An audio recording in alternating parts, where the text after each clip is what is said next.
1. You hear a man and a woman talking about leisure activities. As a teenager, whenever I played a game on my computer, my mother used to say, "Don't you have something better to do?" She would get pretty wound up about it because she thought it wasn't healthy, but she didn't have any problems with me spending hours and hours reading a book. I can see why, especially when it's online and people can pretend to be someone your own age. That can be worrying. But don't you think it is a waste of time? You can learn a great deal through reading. True, but I do think I benefited from it. I enjoy it because I can escape into a virtual world where I can venture around. Also, I can lose myself, like I do in a good story, and relieve stress. But the most important thing is that I can use my imagination. It's not handed to me on a plate. That's why you can easily get obsessed with it. You wouldn't see people reading a book at a party, would you? But when people play games, they kind of lose control and play everywhere, even at a party. It seems they do prefer it to socializing with others, and they don't see it as a problem. I see your point. I suppose it happens because games are goal-orientated. You set out to achieve something, and you know how far you are from it, so you want to carry on playing to get there. That's why you get hooked. There you are, but I guess it explains why it can be far more engaging than reading a book. Extract 2. You hear a radio conversation between two psychologists about an experiment called The Machine to Be Another. Have you read about the Machine to Be Another experiment? The research that I'm interested in is the one conducted by a Danish university. Basically, it shows you the world from another person's perspective. It involves two people wearing cameras and headsets to synchronize movements and swap bodies. I had a go and found the setup quite simple.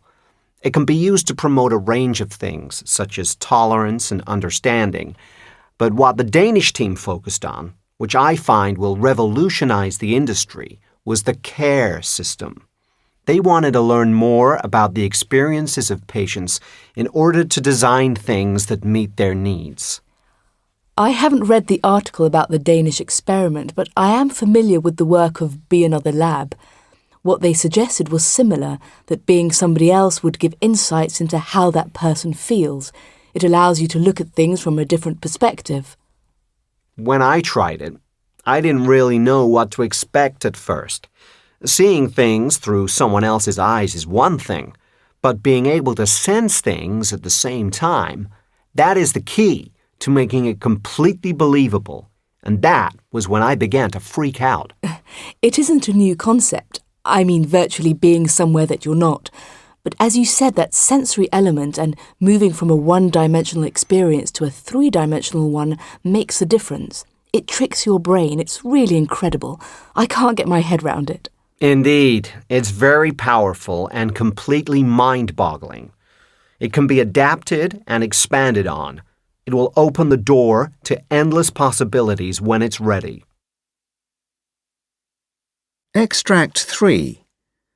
You hear a conversation about 19th century British writers. Did you know that all three Bronte sisters, who are synonymous with romance in one way or another, wrote under male pseudonyms, Currer, Ellis and Acton Bell? Yes. Apparently, at the time there was a lot of speculation on the gender of the Bells, until they released a notice revealing their identities and explaining the reason, that their style of writing wasn't very feminine. I'm not convinced that's why they did it, though. I think, being female writers, they didn't want to expose themselves to the prejudice that critics showed towards female writers at that time. Would their books have been received differently? Well, that's quite possible. What fascinates me most is how they came to choose those names. There's not much information about it, though, but I read somewhere that it's very likely that Charlotte and Anne got their first names from the names of two successful and influential female figures of the time, Mary Currer and Eliza Acton. Yes, they must have put a lot of thought into it. I'm not surprised because Eliza was a very well-known poet and writer. She could have influenced them. Did you know that she wrote one of Britain's first cookbooks?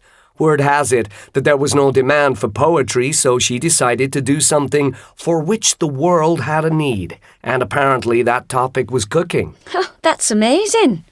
I had absolutely no idea she wrote a cookbook. I suppose it was very successful. Indeed, which shows she did the right thing.